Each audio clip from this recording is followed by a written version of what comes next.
dalagang tinubuan ng maraming tigyawat. Ako po si Miss Winnie at ito po ang ating kwento. Isang mapagpalang araw po sa inyong lahat, lalo na sa ating mga masugid na tagapakinig. Ako po si Stella at nais ko pong ibahagi ang kwento ko nung dalaga pa ako. Sabi nila dapat marunong kang magpakumbaba para lagi kang pinagpapala. Pero base sa aking sariling karanasan, kahit anong gawin mong pagpapakumbaba, kung hahataking ka ng kapwa mo pababa ay baliwala rin. Ngunit kung ikaw ay magpapatuloy sa buhay, kahit ibaba ka pa ng iba, wala silang magagawa dahil ikaw mismo ang mag-aangat sa iyong sarili. Ang kaganapan na ito sa buhay ko ay malaki ang naging epekto sa akin. Marami akong natutunan at napatunayan. Kaya naman upang malaman ang aking buong kwento, tapusin niyo ang pakikinig hanggang dulo. Bata pa lamang ako ay kinagigiliwan na ako sa aming baryo dahil sa pagiging kwela at matulungin ko sa aking kapwa. Marami ang nagsasabi sa akin noon na maganda raw ako at palakaibigan. Pero may isa sa mga anak ng kapitbahay namin ang palaging nagsasabi na mas maganda raw siya sa akin, si Corazon. Matanda siya sa akin ng 10 taon at palagi siyang nakikipagkompetensya sa akin sa hindi ko malamang dahilan. Gusto niya sa kanya lang ang interes ng mga tao at sa kanya ang sentro ng atraksyon ng mga kalalakihan.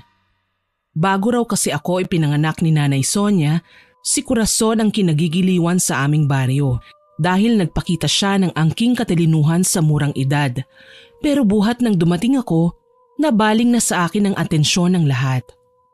Hindi ko naman noon gusto na palagi akong pinupuri o di kaya naman tinatrato na parang isang prinsesa. Pero wala akong magawa kasi yun ang trato sa akin ng mga kabaryo namin. Ganun pa man, palaging naghihintay ng pagkakataon si Corazon na pahiyain at makagawa ako ng pagkakamali. Isang beses, tinalian ako ng nanay ko ng magandang ipit at pinalitan ng bagong damit. Pero paglabas ko ng bahay, bigla akong tinulak ni Corazon. Inis na inis ako noon at papatulan ko na sana siya. Pero bigla siyang umiyak at dinumihan ang sarili niya. Hindi ko akalain noon na magagawa niyang magsinungaling. Pero syempre, dahil mas bata ako at mas madumi, hindi pinaniwalaan ng mga tao si Corazon. Kahit sarili niyang magulang, hindi nakinig sa kasinungalingan niya. Pag-uwi ko sa bahay, sinabihan ko si nanay na ayoko na munang lumabas ng bahay dahil natatakot na ako kay Corazon. Hindi ko alam na ang pagsumbong ko pala kay nanay na yon ay makakarating sa mga magulang ni Corazon. Matapos ang araw na yon, lumipat na sila Corazon at hindi ko na sila nakita pang muli. Laking pasasalamat ko naman noon dahil umalis na sila at mapapanatag na ang kalooban ko. Lumipas ang ilang taon, wala na akong naging balita pa kay Corazon hanggang sa nagdalaga na ako. Maraming mga kalalakihan ang nanliligaw sa akin pero sarado pa ang isipan ko sa pagkakaroon ng nobyo kaya naman tinatanggihan ko sila. Tama lang ang ginawa mo, anak. Huwag ka munang papasok sa relasyon. Napangiti ako sa sinabi ni tatay dahil sa tuwang-tuwa siya sa aking desisyon. Ngunit si nanay agad akong sinabihan na sulitin ko raw ang aking kabataan dahil hindi ko raw alam ang mangyayari sa kinabukasan. Alam ko na pareho silang may punto na nais iparating sa akin. Pero mas gusto ko na sundin kung ano ang sinasabi ng puso ko. Tinanguan ko lamang ang sinabi nila nanay at tatay. Matapos ng pag-uusap namin na yon, pumasok na ako sa aking silid at nakinig sa magandang musika sa aking cellphone. Sobrang saya ko habang nakikinig. Ngunit ilang sandali ang lumipas, bigla na lang akong nakaramdam ng malamig na hangin at dumampi yun sa aking balat. Napatingin ako sa paligid at nakita ko na madilim na pala ng mga oras na yun. Pero ang ipinagtataka ko kung bakit bukas ang bintana ko sa silid samantalang isinara ko naman yun. Agad akong tumayo upang isara yun. Ngunit nang mapadungaw ako, nanlaki ang mga mata ko nang makita ko ang isang babae na nakatingin sa akin. Hindi ko maaninag ang kanyang muka dahil madilim sa parte kung saan siya nakatayo. Nagtayuan ang mga balahibo ko sa katawan at nang kusutin ko ang aking mata, bigla yun nawala. Napaatras ako ng bahagya at dali-dali kong isinara ang bintana tsaka ako nagtalukbong ng kumot dahil sa takot at kabang naramdaman ko. Kinabukasan, bigla na lamang akong nilagnat at hindi ko malaman kung bakit. Nag-alala naman agad sila nanay sa akin kaya dinala ko sa lolo ko na isang albularyo. Sinabi niya kay nanay na pinaglalaruan daw ako ng isang tao. Kaya naman natakot ako dahil naalala ko ang nakita kong babae sa labas ng aking bintana. Gayunpaman, kaagad na gumawa ng paraan si lolo upang mawala ang aking lagnat. Sinabihan kami ni lolo na wag na muna akong papasukin sa eskwelahan upang makapagpahinga ang aking katawan. Sinunod naman nila tatay ang sinabi ni lolo. Hindi na muna nila ako pinapasok sa eskwelahan kahit na nagsasabi ako sa kanila na maayos naman ang aking pakiramdam. Ay naku anak, huwag ka nang magpilit pa. Dahil bilin sa atin ng lolo mo, huwag ka muna naming palabasin dito sa bahay dahil baka mas lalo pa daw lumala ang sakit mo. Hindi na lamang ako umimik noon sa sinabi ni nanay dahil kahit na ilang beses pa akong magsabi sa kanila na maayos ang pakiramdam ko, hindi pa rin naman nila ako pakikinggan. Nahiga na lamang ako sa aking kwarto buong maghapon at nagbasa ng libro na palagi kong ginagawa. Ilang sandali ang lumipas habang nagbabasa ako ng libro, bigla na lamang akong nakarinig ng tila ba bulong sa aking tabi. Napatingin ako sa aking paligid at tinanong ko pa nga kung sino ang nandyan pero wala namang sumagot at nag-iisa lamang ako sa aking kwarto. Hindi ako makapaniwala sa mga nangyayari ng mga panahon na yun pero pakiramdam ko guni-guni ko lamang ang lahat at bigla na lamang sumakit ang ulo ko. Napasigaw pa ako noon kasi para bang tinutusok ang mga parte ng katawan ko. Mabilis naman na nagpunta sila nanay sa aking silid at kaagad akong tinignan. Nalaman nila na mas lalong tumaas ang aking lagnat kaya naman nagpasya sila na bumili na lamang ng gamot na pwede kong mainom. Dahil sa sobrang sama ng nararamdaman ko ay kaagad akong nakatulog. Kinabukasan, laking gulat nila nanay kasi bigla na lang nawala ang lagnat ko. Kaya naman nagpasya sila na papasukin na ako sa eskwelahan dahil iniiyakan ko na rin naman sila talaga noon. Ako kasi yung tipo ng estudyante na ayokong lumiliban sa klase, lalo na at ako ang nangunguna sa aming mga mag-aaral. Pagpasok ko sa eskwelahan, lahat ay maayos naman. Ngunit nanlaki ang aking mga mata nang makita ko ang isang pamilyar na tao. Nilapitan niya ako na may ngiti sa kanyang labi.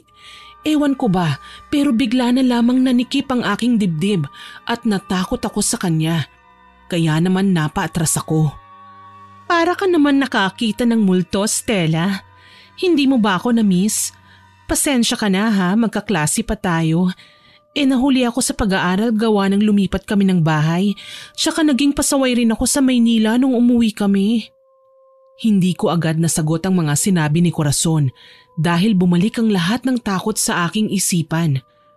Hindi ko na lamang siya pinansin ng mga oras na yon at umupo na lamang ako sa aking upuan. Sinabi ko na lamang sa mga kaklase ko na masama ang pakiramdam ko kaya mas mabuting layuan muna nila ako.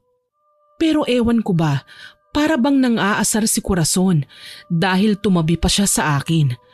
Gusto ko siyang sabihan na lumipat na lamang at ayoko siyang katabi. Pero parang nakakabastos naman kung sasabihin ko sa kanyang mga bagay na yon, hindi ba? Lalo na at kababalik pa lamang niya sa aming baryo. Upang hindi ko maramdaman ang kanyang presensya, itinuon ko na lamang ang aking atensyon sa aming guro na nagtuturo sa amin. Halos araw-araw lagi kong nakikita si Corazon pero wala naman siyang ginagawang masama sa akin at naisip ko noon na maaaring nagbago na siya buhat nang umalis sila sa probinsya. Nagkaroon naman kaagad siya ng maraming kaibigan dahil kwela nga siya at syempre maraming kwento dahil galing nga siya ng Maynila. Marami rin ang nahuhumaling sa kanya ng mga kalalakihan dahil gaya pa rin naman ng dati, napakaganda pa rin ni Corazon. Sa paglipas ng panahon, nakapagtapos na rin kami at nakakuha ko ng trabaho sa bayan. Nakahinga ko ng maluwag noon kasi hindi ko na makikita pa si Corazon. Ngunit laking gulat ko dahil binili ng pamilya niya ang katabing bahay namin. Nang araw na yon, kinausap ko sila nanay na para bang gusto kong tumira muna kay lolo dahil hindi nga ako komportable na kapitbahay namin si Corazon. Gawa na rin siguro ng tromang dinala niya sa akin nung bata pa ako. Natatakot ako na maulit muli ang mga nangyari nung mga bata pa kami. Sinabihan naman ako ni nanay na hindi ko dapat alalahanin si Corazon dahil malaki naman daw ang kanyang pinagbago at magalang na bata na. Hindi ko alam pero may parte talaga sa puso ko ang nag-aalinlangan at natatakot pa rin sa presensya ni Corazon. Gayunpaman, hindi ako pinayagan ng mga magulang ko na tumira kay lolo. Gawa ng marami na raw sila sa bahay at ayaw na daw nila nanay na dumagdag pa ako sa isipin ni lolo. Gayong matanda na siya. Inirespeto ko naman ang desisyon nila nanay kaya naman hindi na ako nagpumilit pa. Sa paglipas ng mga araw, hindi ko naman nakakasalubong o nakikita si Corazon. Gawa nga ng ginugol ko ang oras ko sa pagtatrabaho at gabi na ako kung umuwi. Naging ganun ang buhay ko at masaya naman sila nanay dahil nakikita nila na masaya ako sa aking ginagawa. Pero hindi nila alam, halos araw-araw palagi akong palinga-linga sa aking paligid dahil pakiramdam ko pinagmamasdan at pinag-aaralan ni Corazon ang aking mga kilos. Alam ko na dapat ko nang kalimutan ang mga nangyari nung mga bata pa kami dahil wala pa kaming alam gawin noon kundi ang makipag-away. Pero ewan ko ba, hindi lang talaga maalis sa aking isipan ang mga bagay na maaaring magawa pa ni Corazon lalo na ngayong mga dalaga na kami. Ilang beses akong sinabihan nila nanay na wag nang intindihin pa ang presensya ni Corazon dahil kaya ko na rin naman daw ipagtanggol ang aking sarili. Pero natatakot pa rin ako na baka may gawin siya habang nakatalikod ako. Pakiramdam ko pa nga noon, si Corazon ang may kagagawan kung bakit ako nilagnat at maaaring siya rin ang nakita ko sa labas ng aming bintana. Pero sinabi sa akin ni nanay na kalilipat lamang daw nila Corazon at tapos nang mangyari ang bagay na yun sa akin bago pa sila bumalik sa aming lugar. Hindi ko alam ang gagawin ko ng mga panahon na yun. Para bang napapraning na ako na hindi ko malaman. Hanggang sa nakilala ko si Joshua. Naging kaibigan ko siya at palagi kong ikinukwento sa kanya ang mga ginawa sa akin ni Corazon noon. At pinayuhan niya ako na harapin ko kung ano ang aking kinatatakutan. Hindi ko raw dapat tinataguan at tinatakbuhan si Corazon dahil mas lalo lamang daw niya akong tatakutin kapag nalaman na nangangamba ko sa kanyang presensya. Naisip ko noon na tama si Joshua sa kanyang mga sinabi. Kaya naman sa isipan ko, itinatak ko na hindi ko dapat katakutan si Corazon dahil kayang-kaya ko siyang labanan. Naging sandalan ko noon si Joshua at palagi kaming magkasama. Ipinakilala ko rin siya sa mga magulang ko at tuwang-tuwa naman sila nanay dahil sa wakas daw nagkaroon na ako ng nobyo. Pero agad kong nilinaw na kaibigan ko lamang si Joshua. Hindi naman naniwala si tatay kasi pakiramdam daw nila may iba sa amin ni Joshua. Sa totoo lang po, nahuhulog na talaga ang loob ko noon kay Joshua pero ayokong masira ang samahan na meron kami. Iniisip ko kasi noon baka kaibigan lang ang tingin sa akin ni Joshua at ayokong umasa sa wala. Sa paglipas ng mga araw, wala kaming inamin sa isa't isa ni Joshua at akala ko noon kaibigan lang talaga ang tingin niya sa akin. Isang araw, nagulat na lang ako nang sabihin sa akin ni Joshua na may nililigawan daw siya na isang magandang dalaga. Naisip ko noon na mas mabuti na lang yun para hindi masira ang nabuo naming pagkakaibigan. Siyempre nasaktan din ako kasi nga may pagtingin ako kay Joshua. Pero masaya ako para sa kanya. Palagi niyang ikinukwento sa akin yung babae na nililigawan niya. Hanggang sa dumating ang kaarawan ni Joshua at dito niya naisipan na ipakilala sa akin ang babaeng nililigawan niya. Siyempre ako naman hindi papatalo. Sinama ko sa kaarawan ni Joshua yung nanliligaw sa akin. Pagdating ko sa bahay nila, ipinakilala ko sa kanya yung manliligaw ko pero para bang ang sama ng aura niya sa kasama ko. Pare, huwag mong paiiyakin ang kaibigan ko. Kundi ibabaon ko sa itong kamao ko. Nagulat talaga ako sa sinabi ni Joshua dahil naramdaman ko na para bang nailang yung manliligaw ko kaya naman sinita ko siya. Joshua, wag mo naman takutin si Andre. Isa pa, nanliligaw pa lang naman siya eh. Napailing na lang si Joshua at maya-maya pa'y lumapit sa amin si Corazon na ikinagulat ko dahil imbitado siya sa kaarawan ng aking kaibigan. Ngunit ang mas ikinagulat ko ay ang sumunod na sinabi ni Joshua. Si Corazon ang babaeng nililigawan niya. Ginawa ko ang lahat para maging kalmado sa harapan nila. Kahit na gustong gusto ko nang sabihin sa pagmumukha ni Joshua na ang babaeng nililigawan niya ay ang siyang kinatatakutan ko. Naging maayos naman ang gabing yon at hinatid pa kami ni Joshua dahil yung manliligaw ko umalis din kaagad dahil may gagawin pa raw siya sa kanila. Hindi naman makapaniwala si Joshua nang sabihin ni Corazon na magkakilala kami at magkapit-bahay pa. Kinabukasan, inis na inis ako kay Joshua at iniwasan ko siya. Hindi ko rin naman kasi masabi sa kanya na ang babaeng nililigawan niya at ang kinaiinisan ko ay iisa lang. Dumaan ang mga araw at bigla naman akong na-corner ni Joshua sa daan habang palabas ako ng trabaho. Agad akong tinanong ni Joshua kung ano ba ang problema at bakit bigla ko na lamang siyang nilalayuan at iniiwasan. Humugot ako ng napakalalim na hininga at saka ko sinabi kay Joshua ang lahat tungkol sa babaeng nililigawan niya. Hindi naman siya makapaniwala sa mga sinabi ko na si Corazon na nililigawan niya ang siyang ikinukwento ko sa kanya. Nilinaw ko naman noon kay Joshua na ayos lang naman sa akin na ligawan niya si Corazon dahil desisyon niya naman ang bagay na yon at hindi niya ako kailangan alalahanin. Ganun pa man, nagulat na lang ako nang sabihin ni Joshua sa akin na hindi niya naliligawan si Corazon, lalo na at tingin niya hindi naman daw seryoso ang babae sa kanya. Kinausap ko pa noon si Joshua. Baka kako ibang isipin ni Corazon kapag huminto siya sa panliligaw. Pero sinabi ni Joshua na hindi rin naman siya masaya kay Corazon. Nagulat ako sa mga binitiwang salita ni Joshua at para bang may kakaiba sa mga sinasabi niya at bigla niya na lamang hinawakan ang aking kamay. Sinabi niya na ako talaga ang kanyang gusto pero natatakot lang siya na aminin sa akin dahil baka raw masira ang pagkakaibigan namin. Hindi ako makapaniwala noon sa mga sinabi ni Joshua. Pero hindi ko kagad sinabi sa kanya kung ano ang nararamdaman ko. Hindi ako umamin ng pagtingin sa kanya dahil nais ko na maging maayos muna ang lahat sa kanila ni Corazon bago ko sabihin ang totoo kong nararamdaman. Matapos ang araw na yon, binanggit sa akin ni Joshua na sinabi na raw niya kay Corazon na hindi na siya tutuloy sa panliligaw. Nalaman ko naman na nagsasabi ng totoo si Joshua. Dahil pag uwi ko ng bahay, nadaanan ko si Corazon na umiiyak kasama ang kanyang mga kaibigan.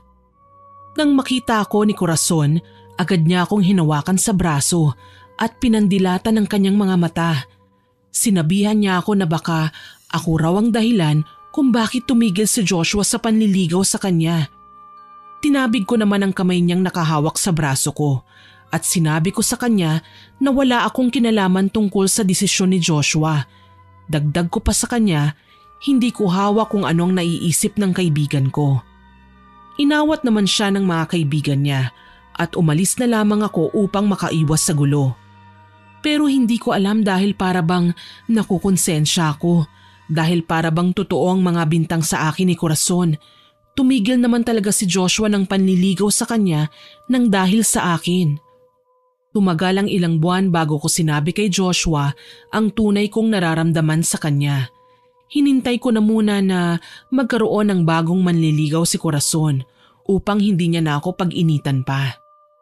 Inamin ko naman din kalaunan kay Joshua ang nararamdaman ko sa kanya at nangako siya na gagawin niya ang lahat upang mapasaya ko.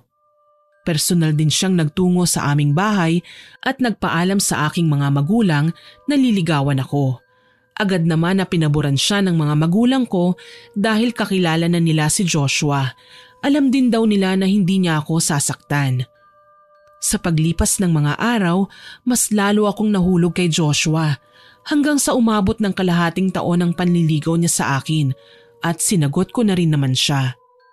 Hindi ako nagsisi na pinapasok ko siya sa aking buhay at binigyan ng pagkakataon para patunayan ang kanyang sarili. Nang malaman naman ni Corazon ang tungkol sa amin ni Joshua, bigla siyang sumugod sa bahay at pinagbibintangan ako na inagaw ko sa kanyang manliligaw niya. Binato pa niya ang pintuan ng aming bahay para lang lumabas ako. pero hindi ako pinalabas ni nanay at siyang humarap kay Corazon. Iskandalosa ka talaga, Corazon. Pati ba naman ang anak ko hindi mo tatantanan? Simula ng mga bata pa kayo, wala ka nang ginawa sa kanyang maganda. Baka gusto mong mapalayas muli dito sa baryo natin. Tumawa lang noon si Corazon at pinagsalitaan ng kung ano-anong salita si nanay. Sinabi niya na manang-mana raw ako sa nanay ko. Parehas daw kaming mga agaw at hindi ko alam kung saan niya nakuha ang kwentong yun. Lumabas naman si tatay at sinabihan si Corazon na kapag hindi siya lumaya sa bahay namin ay ipadadampot siya sa pulis. Narinig naman ng mga magulang ni Corazon ang mga argumento at agad na humingi sila ng tawad kina nanay at tatay at pinauwi na nila si Corazon.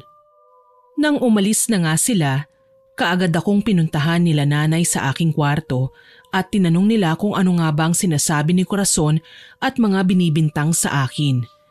Dito ko ikinuwento kay nanay ang lahat na dating nililigawan ni Joshua si Corazon, ngunit hindi niya na itinuloy dahil ako ang totoong mahal ni Joshua. Naging malinaw naman ang lahat sa mga magulang ko at sinabi nila na wala daw akong dapat na ikatakot dahil wala naman daw akong ginagawang masama kay Corazon.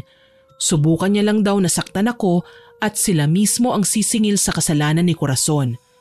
Laking pasasalamat ko noon dahil nasa tabi ko ang mga magulang ko at hindi nila ako pinababayaan.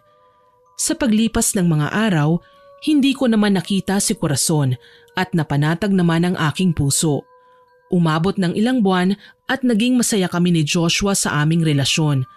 Hanggang isang araw, bigla na lamang pumunta sa bahay namin si Corazon at may dala siyang bulaklak at pagkain na siya raw mismo ang nagluto. Sinabi niya sa akin na humihingi siya ng tawad sa lahat ng kasalanang nagawa niya sa akin at kung maaari daw ba na patawarin ko siya. Pinapasok naman siya ng mga magulang ko dahil nakita nila ang sinseridad sa mga mata ni Corazon. Tinanggap ko naman ang paghingi ng tawad ni Corazon at sinabi ko sa kanya na kalimutan na lamang namin ang mga nangyari. Sabi ko sa kanya, mas mabuti na lamang na nangyari ang mga bagay na yon dahil natuto kami. Ang mahalaga, nalaman niya ang kanyang mga pagkakamali.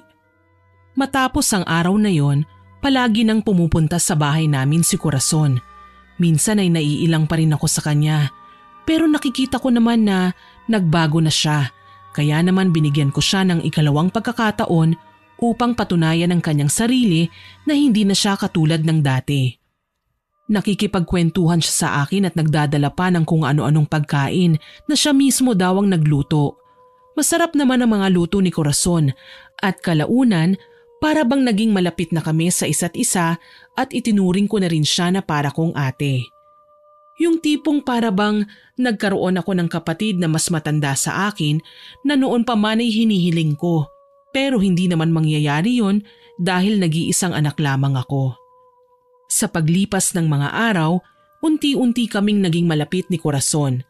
Ngunit napalayo naman ang loob ko kay Joshua dahil nahiwalay naman siya sa akin at nalipat ng ibang departamento. Magkaiba na rin ang oras ng pasok namin kaya naman wala na talaga kaming pagkakataon para magkita pa sa trabaho. Nagkakaroon lamang kami ng oras sa isa't isa sa tuwing wala kaming pasok pero naging matibay ang relasyon namin ni Joshua. Lagi rin akong pinapayuhan noon ni Corazon na mas mabuti na lamang daw na mangyari ang mga bagay na yun kasi mauumay daw kaming dalawa kung palagi kaming magkasama ni Joshua. Tinanggap ko ang mga payo sa akin ni Corazon dahil pakiramdam ko nga noon nagkaroon ako ng ate na palaging nandyan at handang makinig sa mga ikukwento ko at hinaing ko sa buhay. Natuwa naman ang mga magulang ko nang makita na nagkakaayos na kaming dalawa ni Corazon at naging magkaibigan na. Sabi pa nga sa amin noon ni nanay na sana daw tuloy-tuloy na maayos ang relasyon naming dalawa at hindi na raw kami mag-away pa. Sinagot naman ni Corazon ang mga sinabi ni nanay noon at ang sagot niya, hindi na raw kami bata para mag-away pa. Mga paslit lamang daw ang nagtatalo at itinuturing niya na raw akong nakababata niyang kapatid. Sobrang saya ko noon kasi yung takot sa puso ko nawala na. Hanggang isang araw, kinuusap ako ni Joshua at sinabi niya na uuwi raw muna siya sa probinsya ng kanyang pamilya at pansamantala na doon daw muna sila manunuluyan dahil nagkaroon ng malubhang karamdaman ng kanyang lolo. Inintindi ko naman ang sitwasyon ni Joshua, lalo na at may pinagdadaanan siya. Nangako kami noon na palaging magsusulatan sa isa't isa at magtatawagan sa tuwing meron kaming oras. Tinupad naman ni Joshua ang kanyang mga pangako nung una, pero kalaunan huminto siya sa pagsusulat sa akin at hindi na ako tinatawagan pa. Sobra akong nasaktan noon kasi akala ko ayos lang kami at matibay ang aming relasyon na para bang walang makakasira. Dinamayan ako noon ni Corazon at sinabi niya na normal lamang daw sa mga magkarelasyon na nagkakaroon ng problema. Yung iba pang araw hindi na nagkakabalikan pa. Iniisip ko na lamang noon na baka masyado lang naging abala si Joshua hanggang sa bumalik siya sa aming lugar at sa trabaho namin. Sobrang saya ko noon at agad ko siyang nilapitan pero bigla na lamang niya akong nilayuan na para bang galit na galit siya sa akin. Hindi ko alam kung bakit pero nilayuan niya talaga ako.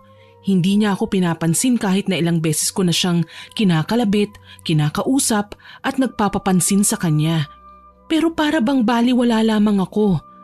Natapos na lamang ang buong araw noon na hindi kami nagkausap. Umuwi na lang ako noon sa bahay dahil pagod na pagod ako at sobrang bigat ng nararamdaman ko. Kaagad akong umiyak sa kwarto ko at bigla namang dumating si Corazon. Tinanong niya ako kung ano ba ang problema at sinabi ko sa kanya ang mga nangyari. Sinabi niya noon sa akin na bigyan ko lamang daw ng espasyo si Joshua dahil baka may problema raw siya. Ewan ko pero sa pagkakataon na yun, hindi ko siya sinunod. Kinabukasan pagkakita ko kay Joshua sa trabaho, hinila ko siya sa isang sulok at agad na kinausap. May problema ka ba sa akin? Bakit hindi mo ako pinapansin buhat nang dumating ka? Alam mo bang alalang-alala na ako sa iyo at sobrang nalulungkot nung hindi ka sumusulat at hindi mo man lang ako tinatawagan. Nagulat naman ako sa sinabi ni Joshua at natawa pa siya. Sinabi niya sa akin na ilang beses niya akong sinulatan. Ngunit hindi raw ako sumasagot. Palagi niya rin daw akong tinatawagan ngunit para bang binlock ko na raw siya sa cellphone ko. Hindi ako makapaniwala noon at agad kong tinignan yun. Pero wala naman akong natanggap na tawag niya. Ipinakita naman sa akin ni Joshua ang history ng kanyang pagtawag sa akin at napakarami nga noon.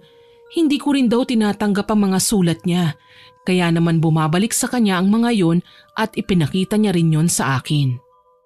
Naguluhan ako noon kasi wala talagang nakarating sa akin at sinabi sa akin ni Joshua na nagdadahilan lamang daw ako at maaaring nakakita na raw ako ng ibang lalaki nung mga panahon na wala siya at baka raw naghiwalay na raw kami kaya ako bumabalik sa kanya.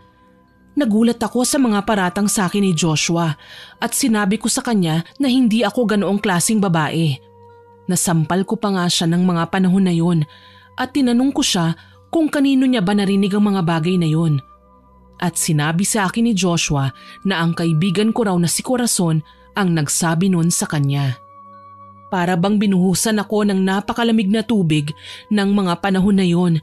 Hindi ko akalain na kaibigan ko at halos kapatid ko nang itinuturing ang siyang tatraydor pala sa akin.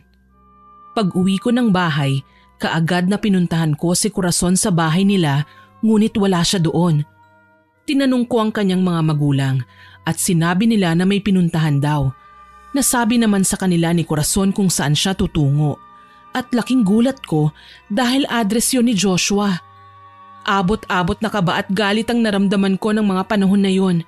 Pagdating ko sa bahay ni Joshua, nakita ko si Corazon na nasa labas ng pintuan at pilit siyang pumapasok ngunit pinipigilan siya ni Joshua. Dito ay agad na hinata ko si Corazon at sinampal siya ng 2 beses. Galit na galit naman siyang tumingin sa akin at dito ko lang napagtanto na plano niya palang lahat. Ang mga payo niya sa akin para hindi ako sumulat kay Joshua at siya rin ang nag-block ng number ni Joshua sa aking cellphone. Para bang tinusok ng paulit-ulit ang aking puso dahil sa mga nangyayari. Naging malinaw naman ang lahat kay Joshua at naniwala siya sa mga paliwanag ko. Lalo na at inamin daw sa kanya ni Corazon ang lahat ng kanyang ginawa. Pinaalis namin noon si Corazon sa bahay na yon at agad na nag-usap kami ni Joshua upang magpaliwanag sa isa't isa at humingi ng pasensya. Naunawaan naman namin ang sitwasyon at pareho lamang kaming biktima ni Corazon na napakasama ng ugali. Umalis noon si Corazon at umuwi sa kanilang bahay. Ngunit sa isipan ko noon, hindi pa kami tapos sa kanyang mga ginawa sa amin ni Joshua. Muntik na kaming maghiwalay nang dahil sa mga ginawa niyang kasamaan. Nang umuwi ako sa bahay, agad na ikinuwento ko kina nanay ang mga nangyari at natuklasan ko at hindi sila makapaniwala na aabot sa ganoong punto ng paghihiganti si Corazon. Akala nila napakabait na niya at nagbago na. Ngunit palabas lamang pala niya ang lahat ng ipinakita niya sa amin at hindi naman talaga niya ako gustong maging kaibigan. Kundi nais niya lamang na paghiwalayin kaming dalawa ni Joshua. Matapos ang araw na yon, nagulat na lamang ako dahil ibinenta na ng mga magulang ni Corazon ang bahay nila at nawala na lamang sila na para bang bula. Sinabi ko noon sa sarili ko na mas mabuti na lang na umalis sila para hindi na rin lumaki pa ang gulo dahil hindi ko alam kung ano ang magagawa ko kay Corazon kapag nakita ko siya. Sa paglipas ng mga araw at dahil marami ang nangyaring hindi namin inaasahan, napagpasyahan ng mga magulang ko na magbakasyon na muna kami sa bahay ni Lolo. Labis ang saya ko noon kasi miss na miss ko na talaga si Lolo, lalo na yung mga kwento niya tungkol sa mga kababalaghan na meron ng mundo. Mga kwento na tungkol sa mga aswang, mangkukulam at iba't ibang elemento. Pagdating namin sa bahay ni Lolo, agad na nagmano ko sa kanya at ikinuwento ang mga nangyari sa akin. Hinawakan naman ni Lolo ang kamay ko at tiningnan niya ang aking palad tsaka siya pumikit. Ilang sandali lang, sinabi ni Lolo ang mga katagang mag-iingat raw ako dahil may nagbabadyang panganib sa aking buhay na hindi ko raw aasahan na mangyayari. Labis na kaba ang naramdaman ko noon at inisip ko na lamang natandaan ang mga sinabi ni Lolo bilang babala sa mga mangyayari. Binigyan ako ni Lolo ng pulseras at sinabi niya sa akin na ingatan ko raw yun at wag ko raw tatanggalin sa aking kamay dahil yun daw ang magsisilbing proteksyon ko sa nagbabadyang panganib. Ilang linggo kaming nanatili sa bahay ni Lolo at palagi kaming nagkukwentuhan tungkol sa mga kababalaghan. Nabanggit ko noon kay Lolo ang tungkol kay Corazon at sinabi niya sa akin na mag-iingat raw ako at wag ko raw gagalitin si Corazon dahil masama raw na magalit ang isang mangkukulam. Nagtaka ako sa mga sinabi ni Lolo pero sabi sa akin ng mga pinsan ko may mga bagay talaga na sinasabi si Lolo na hindi naman talaga totoo dahil matanda na raw siya at nagiging makakalimutin na. Ngunit ang mga salitang yon ni Lolo tumatak sa aking isipan at halos hindi na ako makatulog sa gabi nang dahil sa mga sinabi niya. Pakiramdam ko kasi sinasabi ni Lolo ang lahat ng yon para balaan ako sa mga mangyayari. Sa paglipas ng mga araw, naging maayos naman ang aking buhay at bumalik na kami sa aming bahay. Ngunit matapos ang mahabang bakasyon na yon, dito na nagsimula ang mga kababalaghan na nangyayari sa akin. Isang araw, nagkayayaan ang aming mga katrabaho at niyaya kami na maglibang dahil masyado kaming tutok sa trabaho. Sumama naman kami ni Joshua dahil parehas naman kaming libre ng araw na yon at sinabi namin na oras na rin yon para makasama namin ang isa't isa. Habang nagiinuman at nagkukwentuhan, bigla na lang akong nakaramdam ng sakit sa tiyan at agad akong sinamahan ni Joshua sa banyo para magsuka. Ilang sandali ang lumipas, bigla na lang sumama ang pakiramdam ko. Kaya naman wala na kaming nagawa pa kundi ang umuwi na lamang. Nanatili pa sa tabi ko si Joshua at kinabukasan na siya umuwi. Gayunpaman, hindi pa rin bumuti ang aking pakiramdam. Kaya naman sinabi niya sa akin na lumiban na lamang ako sa trabaho at siya na muna ang bahala sa aming amo na magpaliwanag sa nangyari. Tumango lamang ako noon dahil hindi talaga ako makapagsalita dahil sa sobrang sakit na nararamdaman ko. Paulit-ulit ako nagsusuka ng itim na likido na napakasangsang ng amoy. Hindi mo malaman kung anong amoy ang meron dahil para bang patay na hayop ang amoy nun o kaya naman nabubulok na lamang loob. Nag-alala naman ang mga magulang ko dahil ilang araw na akong paulit-ulit na nagsusuka ng mabahong amoy, kaya naman dinala nila ako sa doktor. Ngunit mas lalong lumubha ang aking pakiramdam. Kung dati ay puro itim na likido lamang ang sinusuka ko, buhat nang dalhin ako sa ospital, ngayon ay may kasama na yung mga kanin at bulatin na hindi ko malaman kung saan galing dahil hindi naman ako makakain ng maayos. Sinuri naman ako ng mga doktor, ngunit wala silang nakita na kahit na anong mali sa mga pagsusuri sa akin. Sobrang hirap na ako noon at napadasal na ako sa Panginoon. Ngunit habang nananalangin ako, napansin ko na wala na pala ang pulseras na ibinigay sa akin ni Lolo. Takot na takot ako noon kasi baka yun ang umpisa ng sinasabi ni Lolo na mangyayari sa akin na hindi ko inaasahan. Pero sadyang malapit yata ako sa Diyos at pinakinggan niya ang mga panalangin ko. Kinalaunan, gumaling din ako at nakauwi kami sa bahay. Agad kong hinanap ang pulseras na binigay ni Lolo sa akin, ngunit hindi ko na yun nakita. Hindi naman kami makauwi sa probinsya dahil sabi ni nanay may bagyo raw na parating, kaya hindi na muna kami umuwi at baka maaksidente lamang kami papunta sa bahay nila Lolo. Bumalik na ako noon sa trabaho at laking pasalamat ni Joshua dahil mabuti na ang pakiramdam ko. Unti-unting naging maayos ang aking kalusugan at nakahinga na ng maluwag ang mga magulang ko. Isang gabi, hinatid ako ni Joshua sa bahay at agad akong umakyat sa kwarto ko upang magpahinga na. At sinarado ko ang pintuan ng aking kwarto pati na rin ang bintana. Dahil sa sobrang pagod, kaagad akong nakatulog. Ngunit ilang oras ang lumipas, bigla ko na lamang naramdaman na parabang may humila sa aking kumot. Nakaramdam din ako ng napakalamig na simoy ng hangin na siyang dahilan kaya nagising ako. Agad na tumayo ako at nakita ko yung kumot na nasa pintuan at bukas yun. Dahan-dahan akong bumaba at dinampot ang kumot ko.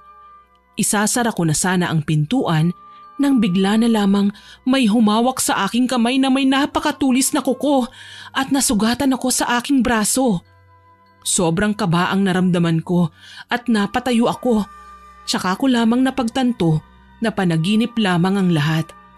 Pero ang ipinagtataka ko, nang gumising ako, bukas ang pintuan ng aking kwarto, maging ang bintana na sinarado ko naman bago ko natulog. Dahan-dahan kong sinara ang pinto, maging ang bintana. Ngunit pagdungaw ko sa bintana, nakita ko ang isang babae na nakatayo sa labas. Nakatingin ito sa direksyon ko, ngunit hindi ko makita ang kanyang muka dahil napakadilim. Muli kong naalala ang nangyari sa akin nung medyo bata-bata pa ako. Nagtayuan ang balahibo ko sa kamay at braso, pero hindi ako nagpahalata na natatakot ako at sinigawan ko ang babae. Pero bigla na lamang siyang nawala na para bang bula. Akala ko noon namamalikmata lang ako dahil naalimpungatan ako, kaya isinarado ko na lamang ang bintana. Ngunit na mga sumunod na gabi, patuloy kong nakikita ang babae at palagi akong nananaginip ng masama. Minsan pa nga, nagising ako na maraming kalmot sa katawan ko na hindi ko malaman kung saan nga ba nanggaling. Dahil sa mga nangyaring kakaiba sa akin, sinabi ko sa mga magulang ko na lagyan ng ilaw ang labas ng bahay namin upang maaninag ko kung sino ang nasa labas kapag meron akong nakita. Hindi ko na binanggit pa sa mga magulang ko ang tungkol sa mga nakikita ko tuwing gabi at mga napapanaginipan ko dahil ayoko nang mag-alala pa sila sa akin. Matapos ang araw na yon, sunod-sunod ang mga bangungot na nangyari sa akin at halos hindi na ako makahinga sa tuwing gigising ako. Naririnig naman nila nanay ang mga daing ko at kinabukasan, kinausap nga nila ako. Sinabi nila sa akin na hindi daw maganda ang nangyayari, kaya naman muli akong nagpatingin sa doktor at niresetahan ako ng mga gamot. Pero ang mga binigay ng doktor na medisina hindi tumalab sa nararanasan ko. Patuloy pa rin akong binabangungot at palagi kong nakikita sa panaginip ko ang kamay na may mahahabang kuko at gusto niya akong sakalin. Ngunit hindi siya makalapit sa akin na para bang may pumipigil sa kanya. Nang dahil sa mga nangyari, hindi ako gaanong makatulog sa gabi at palagi na lamang akong aligaga. Pero pumapasok pa rin ako sa trabaho at hindi ko pinapahalata kay Joshua ang lahat ng pinagdadaanan ko. Pinakita ko rin noon sa mga magulang ko na mabuti na ang aking kalagayan, pero sa tuwing sasapit ang gabi, hindi ako nakakatulog. Sa paglipas ng mga araw nang dahil sa aking ginagawa, tinubuan ako ng napakaraming tigyawat sa aking muka. Nung una, isang piraso lamang yun at agad ko naman yun na pinisat, pero hindi pa rin natanggal kaya hinayaan ko na lamang. Lumipas ang mga araw, lalong dumami ang mga tigyawat ko at napansin na yun ng mga katrabaho at kaibigan ko. Lalo na si Joshua. Umabot pa nga sa puntong napuno na ng tigyawat ang buong mukha ko at sobrang nahihiya ako noon na magpakita sa mga tao. Kahit na lumabas lang sa aming bahay ay hindi ko na magawa. Labis na nag-alala si nanay.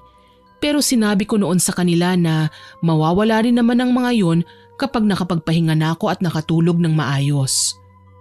Para hindi ako mangamba, lagi akong sinasamahan nila nanay na matulog sa aking kwarto. At minsan sa bahay na rin natutulog si Joshua para naman meron akong katabi. Naging maayos naman ang tulog ko dahil pakiramdam ko ligtas ako noon at palagi akong tumitingin sa bintana sa tuwing bago ako matulog. Pero palaging sinisiguro sa akin ng mga magulang ko at maging si Joshua na ligtas ako sa tabi nila. Gayunpaman, kahit na maayos na akong nakakatulog, hindi pa rin natanggal ang mga tigyawat sa aking muka. Binigyan ako ng doktor ng alternatibong panlagay sa mga tagyawat ko upang mawala na ang mga ito. Pero mas lalo lamang lumala. Sobrang lala ang nangyari sa pagmumukha ko noon.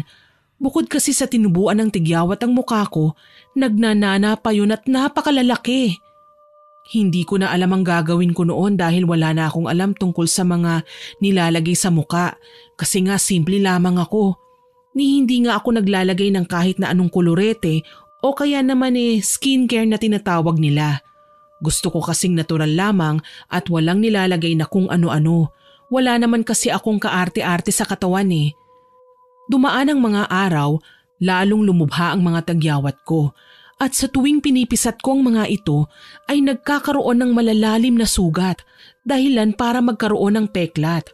Yung iba pa nga, halos parang nawawakwak na sa tuwing pinuputok ko at para bang ang mukha ko noon ay bangkay na naaagnas na nagkaroon ng maraming tigyawat. Pati sa buong katawan ko noon nagkaroon ng maraming tigyawat. Hindi ko alam kung anong nangyayari sa akin at isa lang ang alam ko noon, ang lumapit kay Lolo. Ngunit kasagsagan naman ng bagyo noon at sunod-sunod pa. Tiniis ko na lang na hindi lumabas ng bahay ng ilang buwan nang dahil sa kondisyon ko. Kahit mga doktor kasi hindi na rin alam ang gagawin at ibibigay sa akin na gamot dahil lahat ng nirekomenda nila mas lalo lamang nakakasama. Iniisip ko noon na baka palitan na ako ni Joshua dahil napakapangit ko na at hindi na ako nakakalabas pa. Pero sinabi sa akin noon ni Joshua na hindi niya ako iiwan at mananatili siya sa aking tabi, gaya ng sinabi niya noon sa akin ng mga panahon na nanliligaw pa lamang siya. Hindi ko alam noon kung ano bang nagawa kong mali para danasin ang lahat ng yun.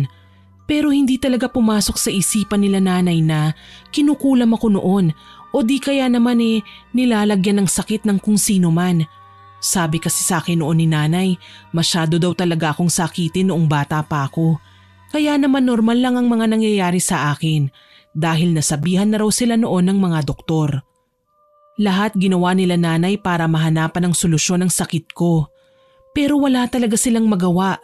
Halos mabaon na kami sa utang noon kabibili ng mga gamot na inirereseta sa akin ng doktor. Hanggang sa maisipan ko na tawagan si Lolo at sinabi ko sa kanya ang mga nangyayari sa akin. Agad naman niyang sinabi sa mga magulang ko na umuwi muna kami sa bahay niya at siya na muna ang bahala. Ayaw pa nga sanang maniwala noon ni nanay at sinasabi niya na masyado nang matanda si Lolo para manggamot. Gayunpaman, wala na silang nagawa dahil nagalit si Lolo at sinabihan sila na wala namang masama kung susubukan. Sinamahan ako noon ni Joshua at maging magulang ko ay sumama rin sa akin. Hindi nila ako iniwanan. Habang nasa biyahe kami noon, para bang napakabigat ng pakiramdam ko. Yung tibok ng puso ko, napakabilis at walang humpay. Hanggang sa bigla na lamang akong hinimatay at hindi ko na alam ang mga sumunod na nangyari. Nagising na lamang ako na nasa harapan ko si Lolo at pinupunasan ng langis ang aking buong katawan. Nababalutan din ako ng makakapal na usok at napapaligiran ako ng kung ano-anong mga halamang gamot. Habang ginagawa ni Lolo ang mga bagay na yon, bigla kong nakita sa paanan ko si Corazon. Nakangiti siya sa akin at para bang nang iinis. Kaya naman napasigaw ako at itinuro siya. Nagulat naman sila nanay kasi wala silang makita. Pero si Lolo kaagad na hinataw ng buntot pagi si Corazon at napadaing siya. Sinabi ni Lolo na tigilan na ako ni Corazon dahil kapag hindi niya ginawa ang mga sinasabi ni Lolo, siya na raw mismo ang makakalaban niya. Agad na pinatanggal ni Lolo ang sumpang inilagay sa akin ni Corazon at bigla na lang akong nawala ng malay noon. Nang magising ako, para bang wala na ang bigat na aking nararamdaman at pakiramdam ko noon maayos na ang aking kalusugan. Sinabi sa amin noon ni Lolo na kinukulam daw ako ni Corazon at napakalaki daw ng galit niya sa akin. Hindi raw matatahimik si Corazon kaya naman sinabi sa akin ni Lolo na manatili pa kami sa probinsya ng ilang linggo dahil hindi pa daw tapos ang laban niya kay Corazon. Dahil sa sinabi ni Lolo, nanatili pa kami nila nanay at ni Joshua sa bahay ni Lolo. Nagpatuloy siya sa panggagamot sa akin at palagi akong pinaliligo ng maligamgam na tubig na may mga halamang gamot at langis na siya mismo ang gumawa para sa akin. Nawala ang mga tigyawat ko sa aking katawan noon pero yung mga tumubo sa mukha ko ay hindi pa rin nawala. Nagpasalamat sila nanay noon kay Lolo at sinabi na humihingi sila ng tawad dahil hindi agad sila nakinig kay Lolo. Naunawaan naman ni Lolo ang pakiramdam nila nanay kaya naman sinabi niya na walang dapat ihingi ng tawad dahil pare-pareho lamang daw na gusto nilang gumaling ako. Bilib ako noon kay Joshua dahil hindi talaga siya umalis sa tabi ko. Kahit alam niya na pwede siyang matanggal sa trabaho, nanatili pa rin siya at hindi niya ako iniwan. Tinupad niya ang pangako niya sa akin kaya naman sabi ko noon kay Joshua, babawi ako sa kanya kapag gumaling na ako. Sinabi naman niya sa akin na hindi ko raw kailangan bumawi. Ang mabuting gawin ko raw ay magpagaling nang sa ganon mapanatag na ang kanyang damdamin pati na ng mga magulang ko. Nagpakatatag naman ako noon at nilabanan kung ano man ang sumpang inilagay sa akin ni Corazon na hindi ko alam kung ano dahil si Lolo lamang ang nakakaalam kasi siya lamang ang gumagamot sa akin. Umabot rin ng ilang buwan na nanatili kami sa bahay ni Lolo hanggang sa sinabi niya na pwede na kaming umalis at umuwi sa aming bahay. Pero hindi pa rin naman tuluyang nawawala ang mga tigyawat ko sa muka. Kumonti lamang ang mga yon. Niyakap ko ng napakahigpit si Lolo noon at nagpasalamat dahil sa tulong niya sa akin. Malaki ang utang na loob ko noon kay Lolo dahil siya ang dahilan kung bakit ako gumaling. Sinabi naman sa akin ni Lolo na hindi pa siya tapos sa pakikipaglaban kay Corazon at kung may mangyari man na masama sa kanya, hanapin ko raw si Corazon at gawin ko raw ang dapat. Binigyan pa ako ni Lolo ng isang kwintas na may pendant na krus at napakatulis ng dulo nito. Sabi niya sa akin, magagamit ko raw yon kapag nagkaharap na kami ni Corazon at mag-iingat daw akong palagi. Hindi ko alam pero parang ayoko pang umalis ng mga panahon na yon dahil pakiramdam ko may mangyayari na hindi ko magugustuhan. Ganun pa man, wala na akong nagawa pa dahil kailangan na ring umuwi nila nanay at balikan ang aming bahay upang makapagtrabaho muli sila at mabayaran ang mga pinagkakautangan namin. Pagbalik namin sa bahay ay agad na nakarating sa mga katrabaho namin na nakabalik na kami. Kaya naman dumalaw sila at binigyan kami ng tulong. Maging ang amo namin sa trabaho ay nagbigay rin sa akin ng konting tulong upang kahit papaano'y makatulong sa amin nila nanay. Hindi rin kami natanggal sa trabaho dahil nauunawaan raw nila ang aking pinagdaanan. Labis ang pasasalamat ko sa kanila noon dahil inuunawa nila kami. Nagpalakas na muna ako noon bago tuluyang bumalik sa trabaho at naging maayos naman ang lahat. Unti-unti nang nawala ang mga tigyawat sa aking muka, pero yung mga peklat nandoon pa rin, hindi pa rin tuluyang nawawala. Sa tuwing titingin ako sa salamin, yun ang palagi kong nakikita at hindi ako makapaniwala na nalampasan ko ang pinakamalupit na nangyari sa aking buhay. Pero hindi pa pala yun ang pinakakahindik-hindik na mangyayari sa aking buhay. Isang taon ang lumipas at bigla na lang tumawag sa amin ng mga pinsan ko at pinauuwi kami dahil nanghihina na raw si Lolo. Sobrang bigat ang nararamdaman ko noon dahil pakiramdam ko si Lolo lamang ang makakatulong sa akin kapag binalikan ulit ako ni Corazon. Pagdating namin sa bahay ni Lolo, nanghihina na siya ngunit nakakapagsalita pa. Kinausap niya ako ng masinsinan at binigay sa akin ng isang libro. Sinabi niya sa akin na subukan ko raw basahin ang mga nakasulat doon at maaaring makatulong daw sa akin at magamit ko sa hinaharap. Binalaan pa ako ni Lolo na hindi pa tapos maningil si Corazon at nais niya daw talaga na mapatay ako at mapaghiwalay kaming dalawa ni Joshua. Hindi ko alam kung bakit ganun na lamang ang galit sa akin ni Corazon, kaya naman sa isipan ko noon gustong-gusto ko na siyang makita at makaharap ng personal. Nang sa ganun naman ay matanong ko siya kung ano nga ba ang problema niya sa akin at bakit niya ako hindi tinatantanan at tuluyang pinapahirapan. Kalaunan ay namatay rin si Lolo.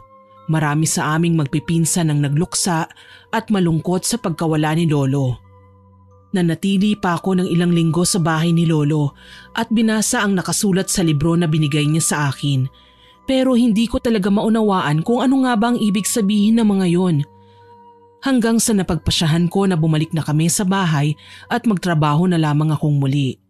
Pero hindi ko inihihiwalay sa akin ang librong ibinigay ni Lolo dahil palagi ko pa rin itong binabasa. Hanggang isang araw, bigla na lamang nakita ni Nanay ang libro sa aking silid at nagulat ako dahil naiintindihan niya ang mga nakasulat doon at kahit si Tatay ay nauunawaan ang mga nakalathala doon. At sinabi nila sa akin na Latin daw ang mga salitang yon na nakasulat sa libro na binigay ni Lolo. Yun daw ang ginagamit ni Lolo sa tuwing manggagamot at kaya alam nila kung paano yun bigkasin at basahin dahil tinuruan sila noon ni Lolo. Hindi ko alam kung ano nga ba ang pumasok sa isipan ko at nagpaturo ako kina Nanay at Tatay. Sa tuwing may oras ako, palagi kong binabasa ang libro at paulit-ulit ko yung kinakabisado sa aking isipan. Laking gulat ko kasi bigla na lamang nawala lahat ng peklat sa pagmumukha ko.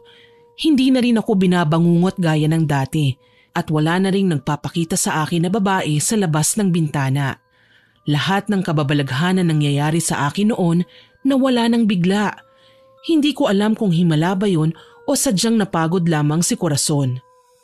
Ganun pa man, hindi ko inisip na tapos na ang lahat dahil buhay pa rin si Corazon. At natatandaan ko pa rin ang bilin ni Lolo. Sa paglipas ng buwan, napagpasyahan ni Joshua na magpahinga na muna sa trabaho at magbakasyon kasama ng kanyang pamilya. At nais niya na isama ako sa kanilang probinsya. Kaya lamang hindi pumayag ang mga magulang ko dahil baka daw mapahamak ako.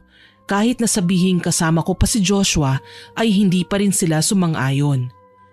Ngunit kinabukasan, nakarating sa akin ang balitang na aksidente sila Joshua at malubha ang natamo niya. Sobrang nag-alala ako sa kanya at nagtungo ako sa kanyang silid sa ospital at dito ko nakita na wala pa rin siyang malay. Naalala ko noon ang mga nakalagay sa libro na maaari kong gamitin upang makapanggamot ng may mga sakit. Kaya naman sinubukan ko kay Joshua. At laking gulat ko dahil tumalab yun at bigla siyang nagkaroon ng malay.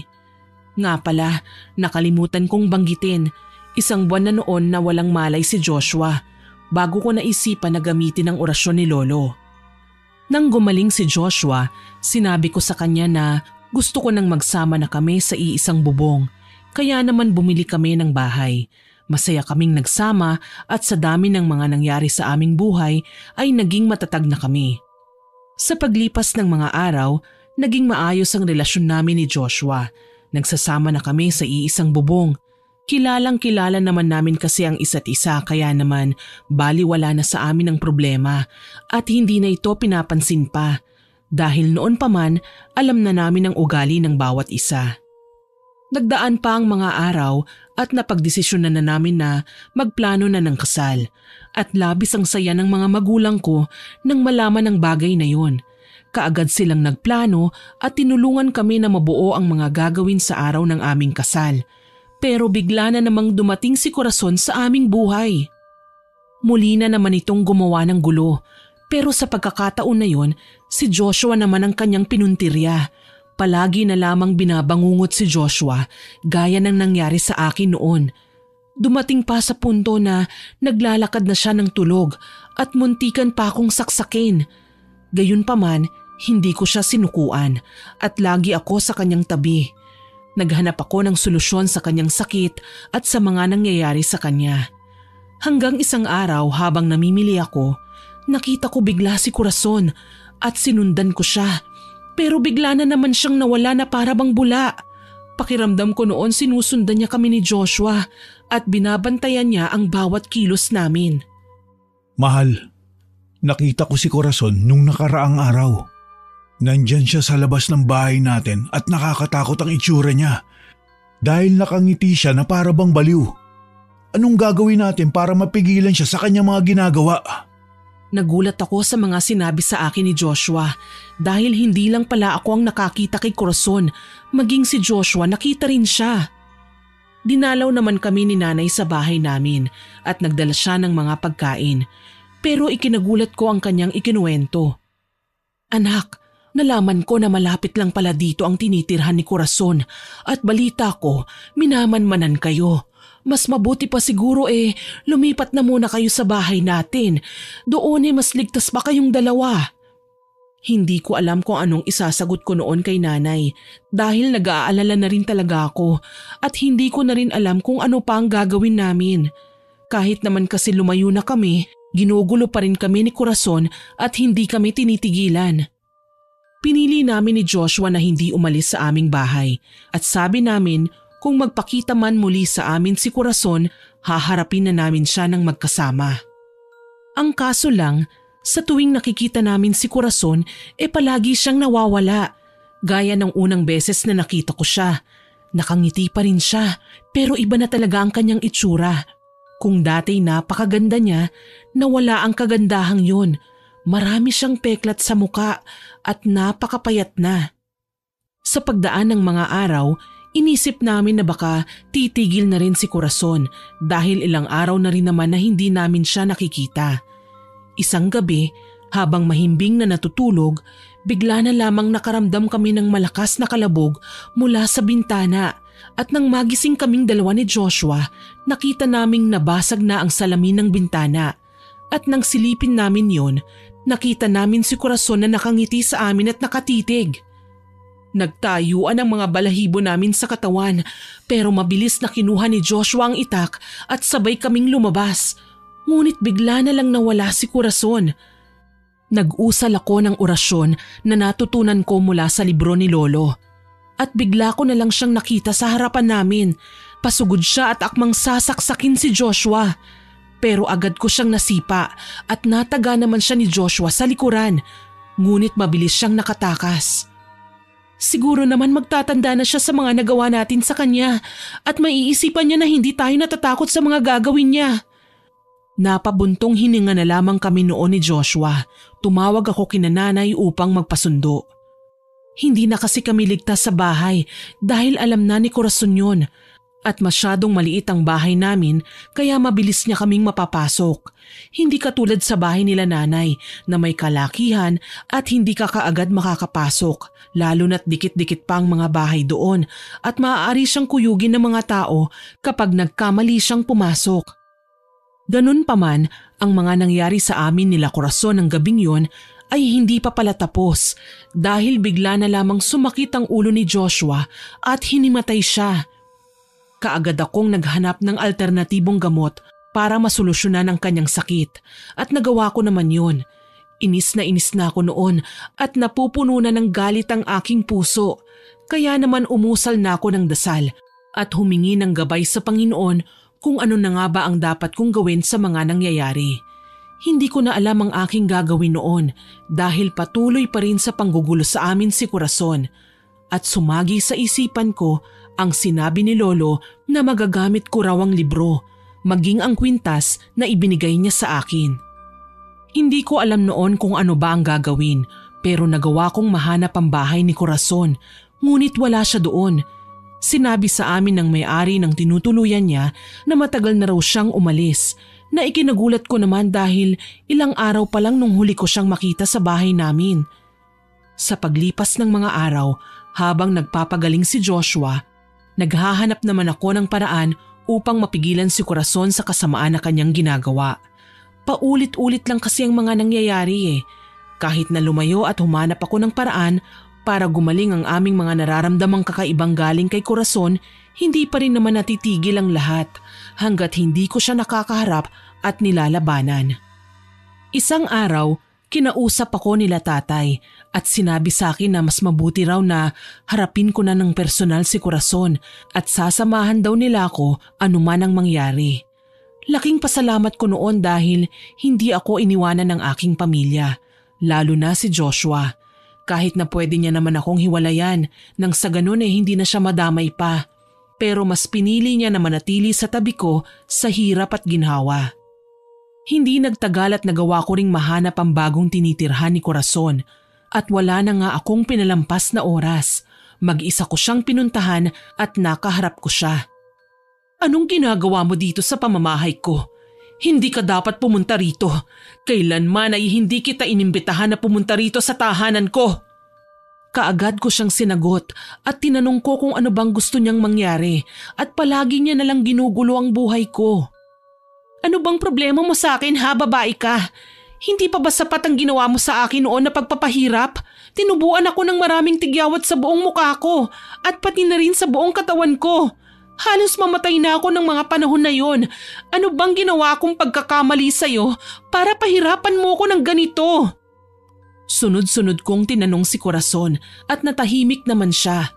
Ngunit ilang sandali lamang ang lumipas, bigla na lamang siyang humalakhak at hinagis sa akin ang mga gamit na mahawakan niya. Pero mabilis ko namang naiwasan ang mga yun. Galit na sinabi sa akin ni Corazon na simula nang ipinanganak ako ng aking ina, nakuha ko na daw ang atensyon ng lahat na dapat sana ay sa kanya lamang. Doon ko lamang napagtanto na hindi lang pala tungkol kay Joshua ang lahat ng galit sa akin ni Corazon. Dahil simula pa lang nang isilang ako, isinumpa na niya ako. Nakipaglaban ako sa kanya pero mabilis na naman siyang nawala.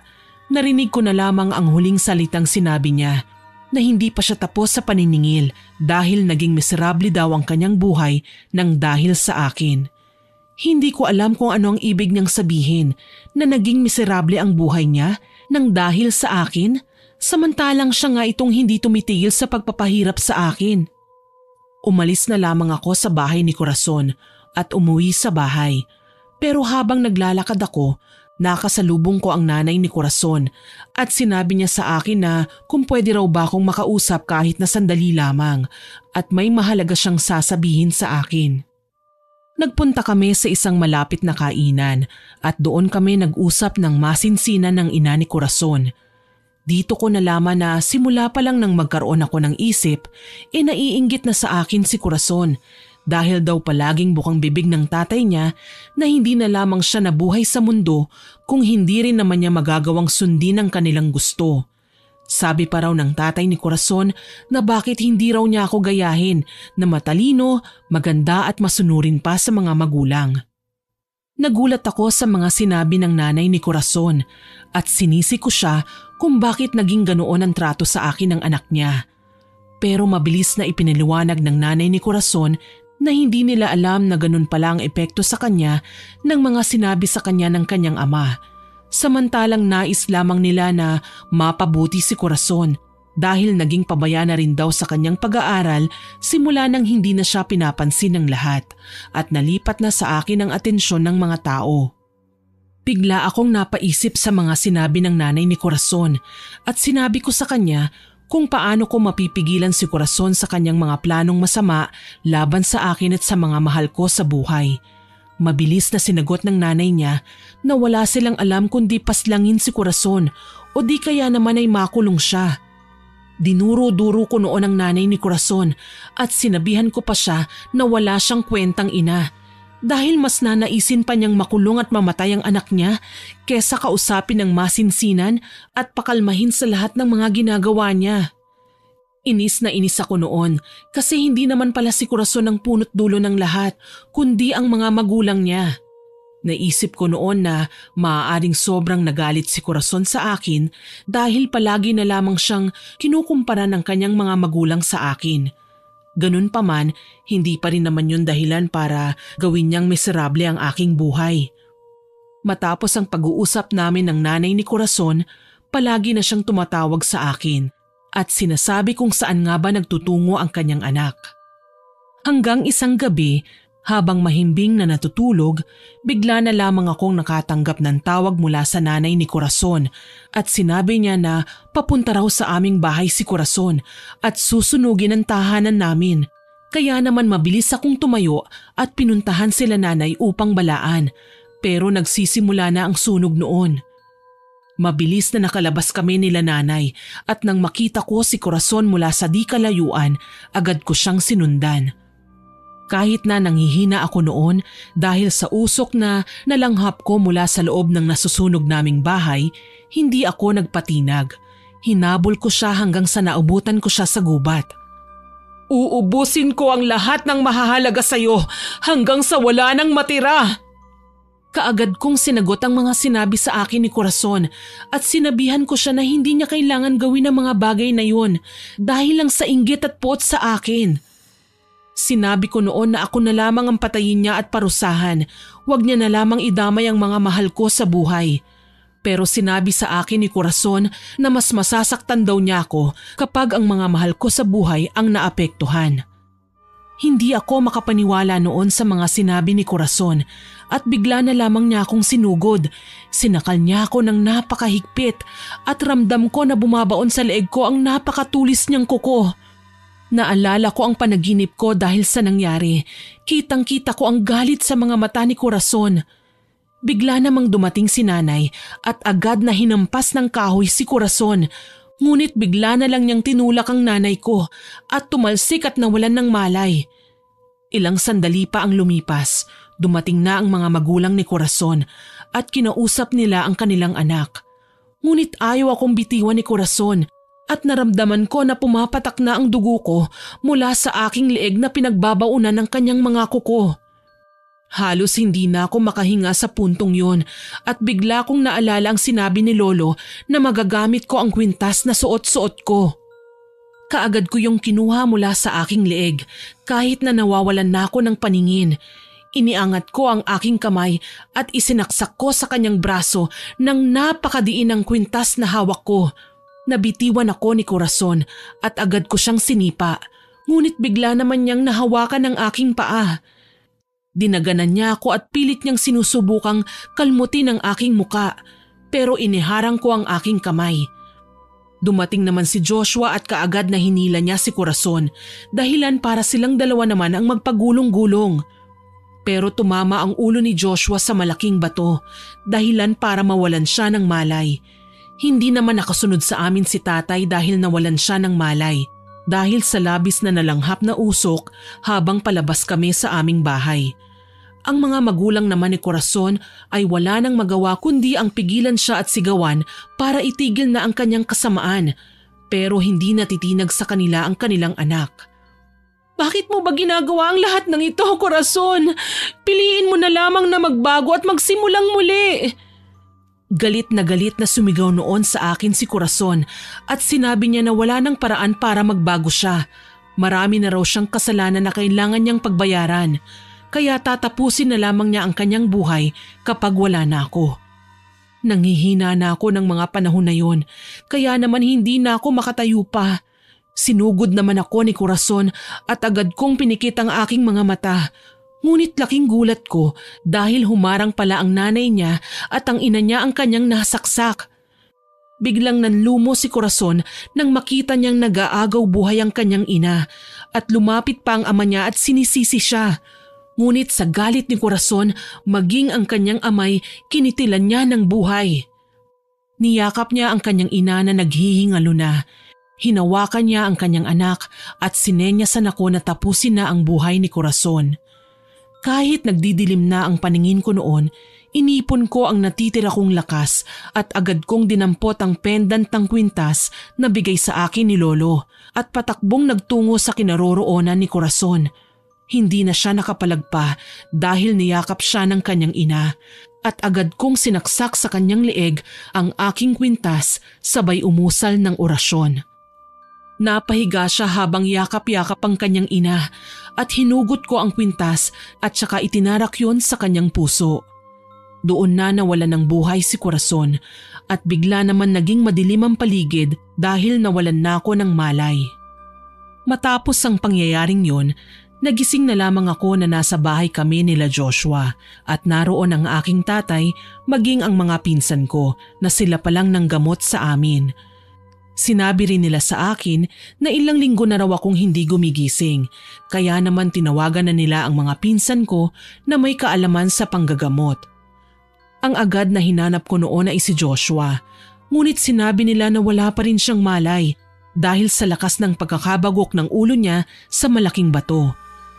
Labis ang pag-aalalang nararamdaman ko noon at sinabi nila nanay na wala na raw si Corazon, maging ang mga magulang niya nagawa niyang mapatay. Kinalaunan, nagising din naman si Joshua at nagsimula kami ng bagong buhay. Ang mga peklat na natamo ko ng gabing yon hindi na nawala pa. Hanggang ngayon nandito pa rin sa leeg ko ang bakas ng kuko ni Corazon at nagpapaalala yun sa akin sa mga nangyari sa aming buhay. Ganun pa man, ipinagpapasalamat ko sa Diyos na hinayaan niyang mangyari ang mga bagay na yon upang maging mas matatag kaming dalawa ni Joshua at ng pamilya ko. Marami mang pagsubok na pinagdaanan ng aming pamilya na gawa naming malampasan ng magkakasama. Sa kasalukuyang taon, masaya na akong namumuhay kasama ang aking asawa na si Joshua at dalawa naming anak. Matagal na rin namang namayapa si nanay at tatay dahil sa katandaan. Ganun pa man, ang peklat ng nakaraan na natili sa aking isipan.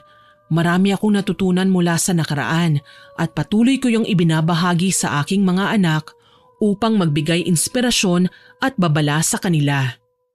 Hanggang dito na lamang po ang aking kwento at maraming salamat na ibinahagi nyo ang aking karanasan. Naway nagustuhan nyo ang aking ibinahaging kwento. Hanggang sa muli, ako po si Miss Winnie na nagpapasalamat sa inyong pakikinig.